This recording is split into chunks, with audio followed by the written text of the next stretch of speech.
Subscribe कीजिए दोस्तों हमारे चैनल को। नोटिफिकेशन पाने के लिए बेल आइकन को प्रेस कीजिए। Good morning student. माय ज्ञान भारती ग्रुप ऑफ एजुकेशन अंता के द्वारा आपका ऑनलाइन क्लास में स्वागत है।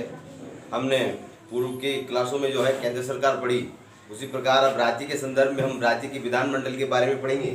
तो राज्य सरकार राज्य के संदर्भ में क्या काम करती है, राज्य के अंदर जो विधानमंडल है उसका गठन किस प्रकार हुआ है।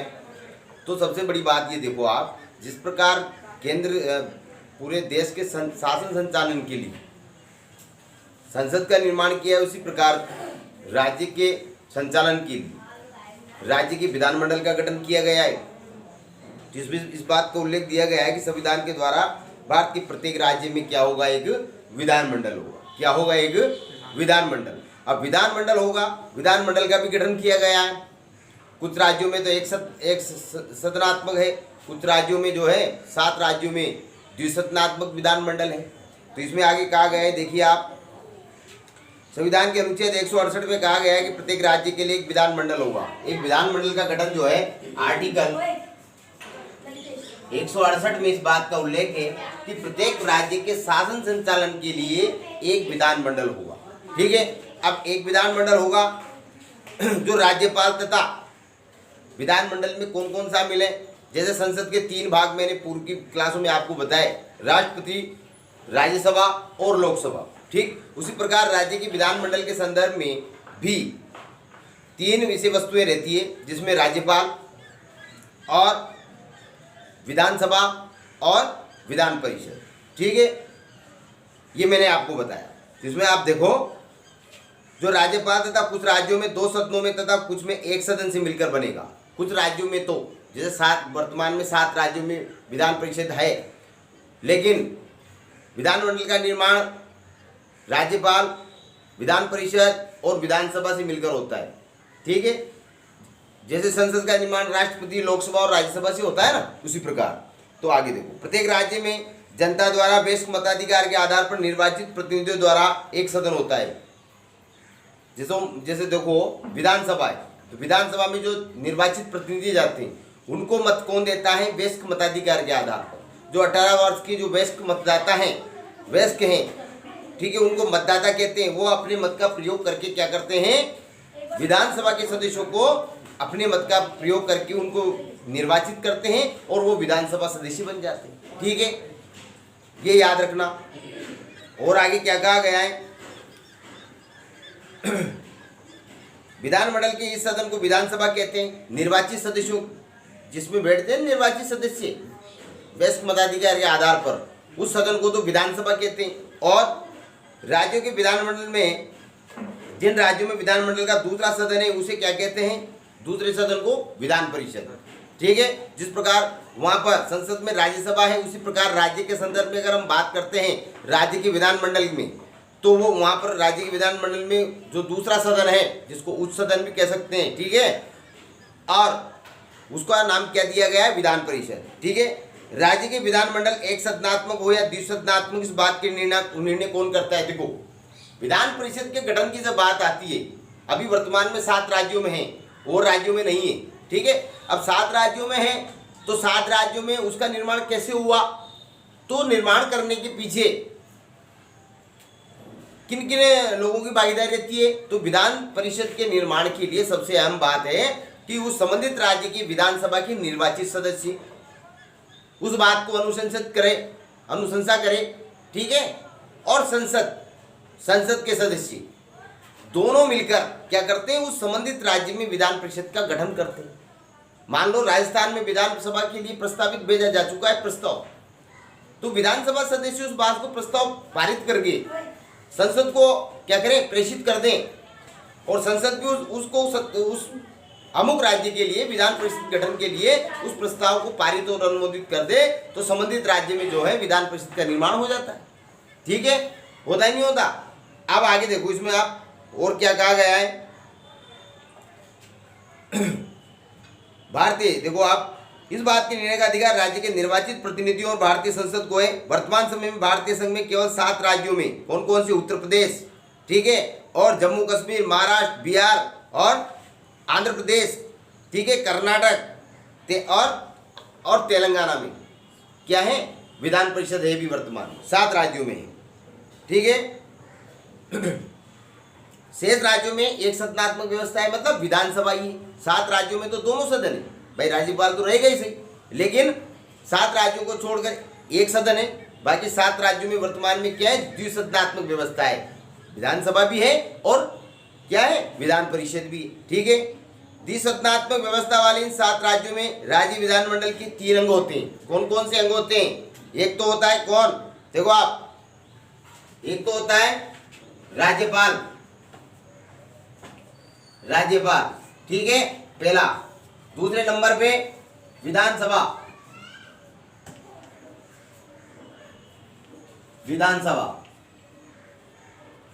ठीक है, और तीसरे नंबर पे कौन है, विधान परिषद।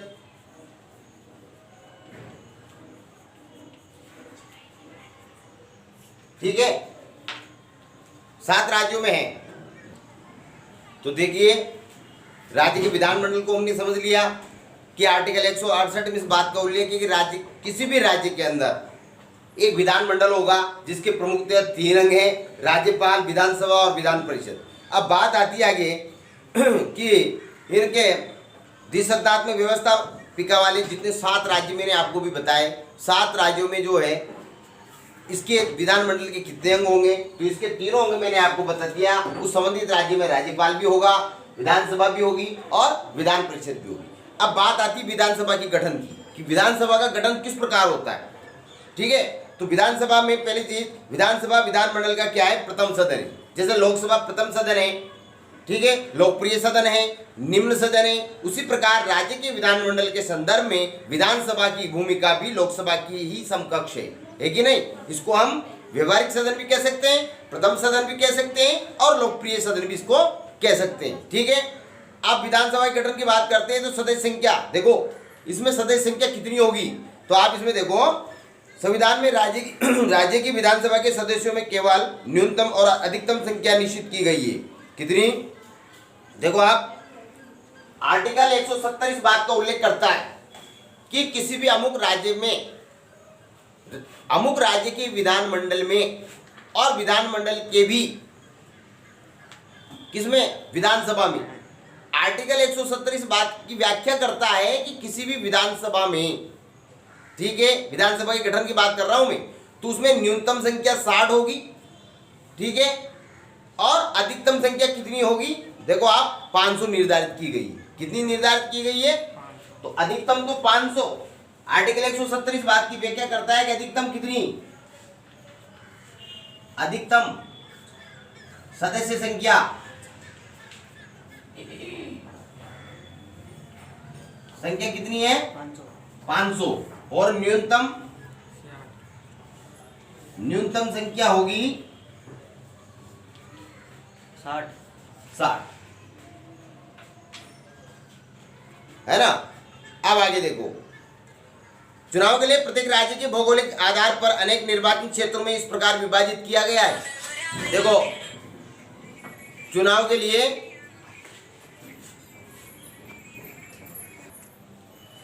तो हम बात कर रहे हैं इसकी, आर्टिकल 170 में इस बात की व्याख्या है, किस बात की, कि विधानसभा में सदस्य संख्या अधिकतम और न्यूनतम सदस्य संख्या ही निर्धारित की गई, कि कम से कम कितनी संख्या होगी संबंधित विधानसभा में, तो कम से कम अर्थात न्यूनतम संख्या 60 से कम नहीं होना चाहिए, ठीक है।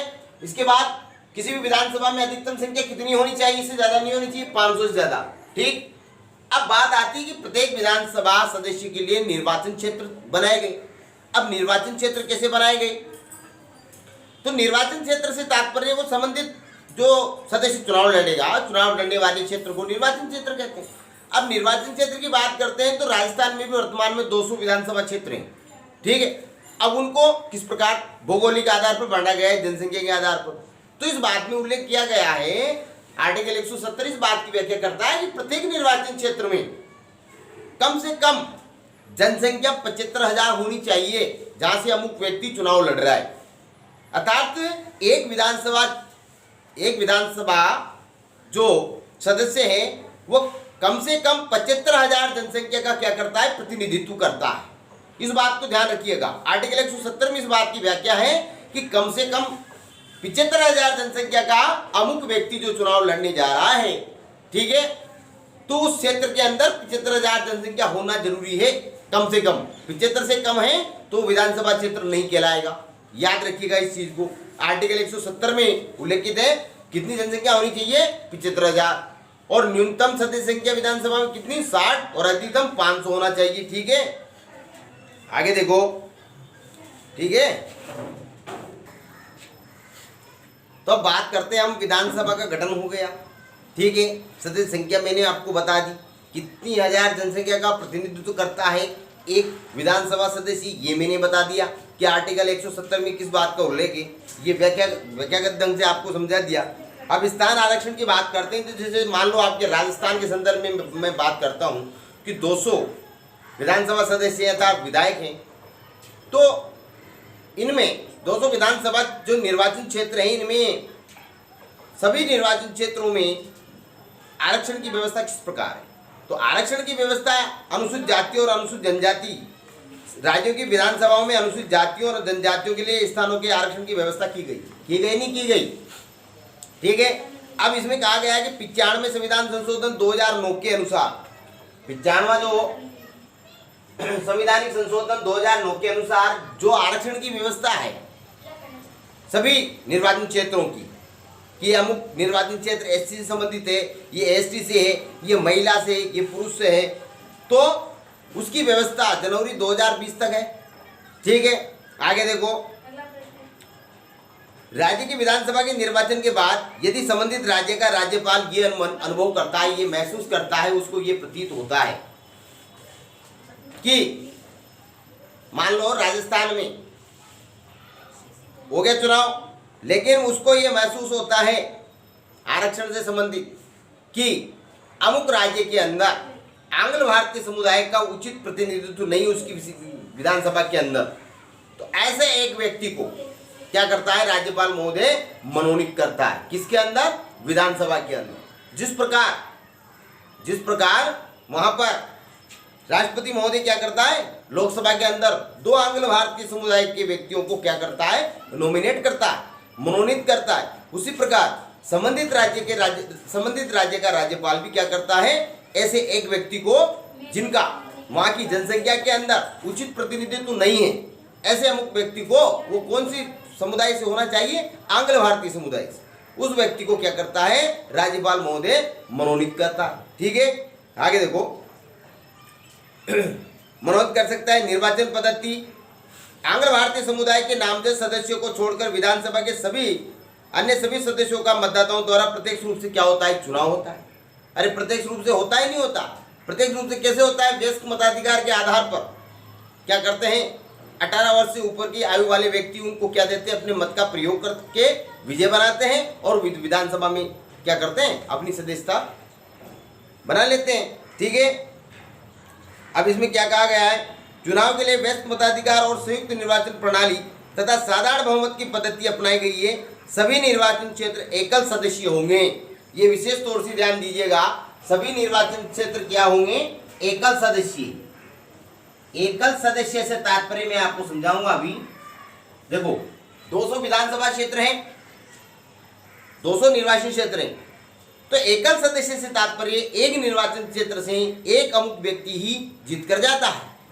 इस प्रकार की व्यवस्था को एकल सदस्य कहते हैं। ठीक है, हमारे यहाँ तो एकल सदस्यीय व्यवस्था है, लेकिन जैसे इंग्लैंड है, अमेरिका है, तो वहाँ जो कैंटन है वहाँ पर 2 सदस्य चुनाव जीत कर जाते हैं। इसलिए हमारे जो संविधान के अंदर लोकसभा हो या विधानसभा हो, चाहे संसद के संदर्भ में बात करें या फिर राज्य के विधानमंडल के संदर्भ में, ठीक है, एक निर्वाचन क्षेत्र से एक अमुक व्यक्ति ही चुनाव जीत कर जाता है। इस प्रकार की व्यवस्था को एकल सदस्यीय निर्वाचन कहते हैं। ठीक है, अब आप देखो आगे, सदस्यों की योग्यता क्या क्या होनी चाहिए। अब विधानसभा सदस्य बनने के लिए वही योग्यता होनी चाहिए जो लोकसभा के लिए है कि नहीं। जो लोकसभा हमने पढ़ी, जिस प्रकार लोकसभा सदस्य बनने के लिए जितनी अंकताएं चाहिए, ठीक है, जितने मापदंड उसको चाहिए वही इसके लिए चाहिए विधानसभा सदस्य बनने के लिए।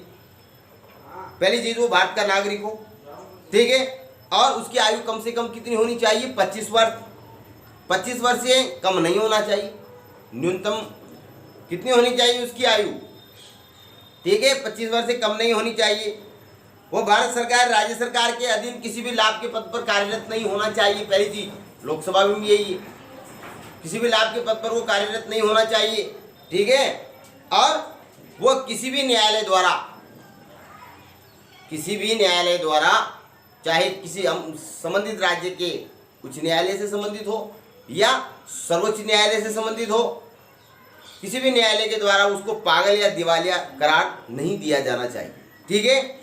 और वह संसद या राज्य के विधानमंडल द्वारा निर्धारित शर्तों की क्या करता हो, पूर्ति करता हो। जितने मापदंड संसद ने अर्थात केंद्र सरकार ने तय किए हैं या राज्य के विधानमंडल ने जिन शर्तों को तय किया है उनको क्या करता हो, चुनाव लड़ने वाला योग्य उम्मीदवार उनको फॉलो करता हो, तब जाके वो क्या है, उसकी पात्रता बनती है, तब जाके वो चुनाव लड़ सकता है। अगर वो पागल है तो चुनाव नहीं लड़ सकता, वो भारत का नागरिक नहीं है तो नहीं लड़ सकता। किसी भी राज्य के लाभ के पद पर, भारत सरकार या राज्य सरकार के किसी भी लाभ के पद पर कार्य कर रहा हो तब भी वो चुनाव नहीं लड़ सकता, ठीक है। और आगे क्या कहा है देखो आप इसमें, अब सदस्यों की सदस्यता का अंत किस प्रकार होता है, ठीक है। हाँ, तो देखिए विधानसभा सदस्य का निर्वाचन हो गया, चुनाव हो गए, सारी बात हो गई, लेकिन सदस्यता का अंत किस प्रकार होता है। तो इसमें आप देखो सदस्यता का अंत, इनमें भी कंडीशंस हैं। 3 कंडीशन कौन कौन सी है जब उसकी सदस्यता का अंत होता है। चुनाव जीतने के बाद भी उसकी सदस्यता चली जाती है तो कैसे होती है, कोई भी व्यक्ति यदि राज्य विधानमंडल के दोनों सदनों का सदस्य निर्वाचित हो जाता है तो उसे एक सदन से त्याग पत्र देना होता है। मान लो वो विधान परिषद का सदस्य है पहले से और वो विधानसभा का चुनाव जीत गया, ठीक है, विधान परिषद का सदस्य है और विधानसभा का चुनाव जीत गया तो उसको एक सदन से क्या करना पड़ता है, त्याग पत्र देना होता है। इसी प्रकार कोई भी व्यक्ति राज्य के विधानमंडल और संसद दोनों का एक साथ सदस्य नहीं रह सकता। ध्यान दीजिएगा, अगर वो लोकसभा सदस्य है या राज्यसभा सदस्य है तो राज्य के विधानमंडल के संदर्भ में वो चुनाव नहीं लड़ सकता, उसको एक ही सदन की सदस्यता प्राप्त रहेगी। इस कंडीशन में भी वो क्या उसकी सदस्यता जाती है। कोई भी व्यक्ति विधानमंडल से संबंधित सदन की बैठक में लगातार, ध्यान दीजिएगा, उसकी सदस्यता कब खारिज होती है, जब लगातार वो 60 दिन तक विधानसभा की बैठकों में क्या रहे, अनुपस्थित रहे 60 दिन तक। ध्यान दीजिए, लगातार 60 दिन तक अनुपस्थित, सदन की बैठकों में 60 दिन तक क्या रहे, अनुपस्थित रहे, उस कंडीशन में उसकी सदस्यता क्या हो जाती है, खत्म हो जाती है, ठीक है। किसी भी सदन का सदस्य हो चुकने के बाद उसमें सदस्यता के लिए निर्धारित योग्यता नहीं रह जाती या उसमें कोई निर्धारित अयोग्यता पैदा हो जाती है। मान लो तीसरी कंडीशन, तीसरे फेज की मैं बात कर रहा हूँ कि विधान राज्य के विधानमंडल में वो विधानसभा का सदस्य बन गया लेकिन बीच में वो पागल हो गया, दिवालिया हो गया, ठीक है ना, कोई भी उसने सिद्ध गदाचरण कर दिया, संवैधानिक तंत्र का क्या कर दिया, दुरुपयोग कर दिया, तो उसको अपने पद से त्याग पत्र देना होता है या उसकी जो है पद की जो है योग्यताएं समाप्त हो जाती है, ठीक है। इस प्रकार उसके पद की सदस्य संख्या का अंत होता है, ठीक है।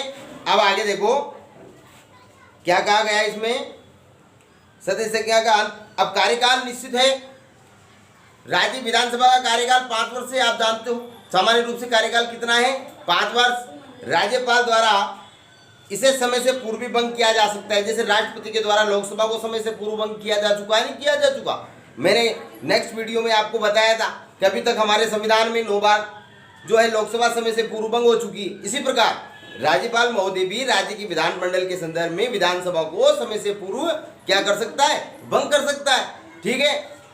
परंतु यदि संकट काल की घोषणा प्रवर्तन में हो तो संसद विधि द्वारा विधानसभा का कार्यकाल भी बढ़ा सकती है। ध्यान दीजिएगा, अगर संकट काल लग रहा हो, संकट काल से तात्पर्य आपातकाल, राष्ट्रपति शासन, तो उस समय राज्य का मुख्य प्रशासक के रूप में या नियोजक के रूप में, राष्ट्रपति के नियोजक के रूप में कौन होता है राज्य के दृष्टिकोण में? राष्ट्रपति का नियोजक कौन है? राज्यपाल। तो राज्यपाल क्या करता है, उस कंडीशन में विधानसभा का कार्यकाल भी बढ़ा देता है। जैसे विधानसभा का सामान्य रूप से 5 वर्ष है, लेकिन संकट काल है, संकट काल का प्रवर्तन चल रहा है, संकट काल लग रहा है संबंधित राज्य में, तो उस समय विधानसभा का कार्यकाल 5 वर्ष से बढ़ाकर 6 वर्ष भी किया जा सकता है। ठीक है, आगे देखो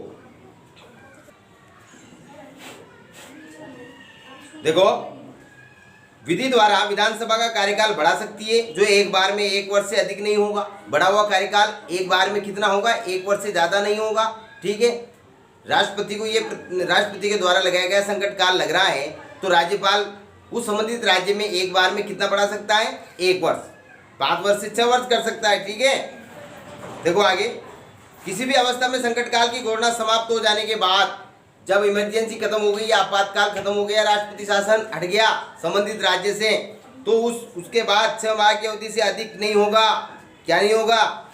घोषणा समाप्त हो जाने के बाद बढ़ा हुआ कार्यकाल 6 माह से ज्यादा नहीं चलेगा। ठीक है, अब बात आती है इसमें पदाधिकारी। तो पदाधिकारी कौन कौन होते हैं? प्रत्येक राज्य की विधानसभा के 2 मुख्य पदाधिकारी होते हैं, नहीं होते हैं ना।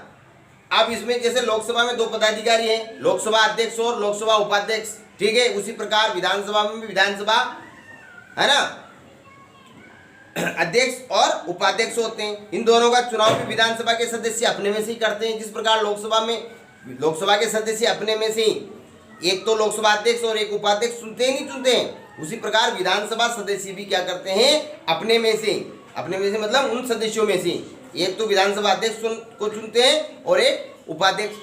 ठीक है, देखो इनका कार्यकाल विधानसभा के कार्यकाल तक होता है। इसके बीच अध्यक्ष अपना त्याग पत्र किसको सौंपता है, उपाध्यक्ष को, और उपाध्यक्ष किसे सौंपता है, अध्यक्ष को। एक दूसरे को त्याग पत्र सौंप सकते हैं समय से पूर्व भी।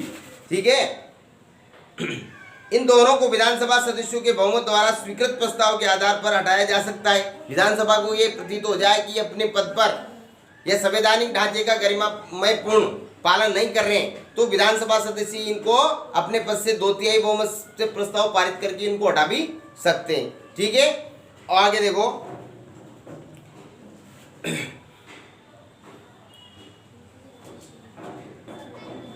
तो इनको बहुमत के आधार पर, विधानसभा सदस्य बहुमत के आधार पर इनको अपने पद से हटा भी सकते हैं। किनको? विधानसभा अध्यक्ष को और उपाध्यक्ष को। लेकिन हटाने से पहले हमारे संविधान में ऐसी रूपरेखा तय है कि उनको 14 दिन पूर्व क्या करना पड़ता है, सूचित करना पड़ता है। ठीक है बेटा।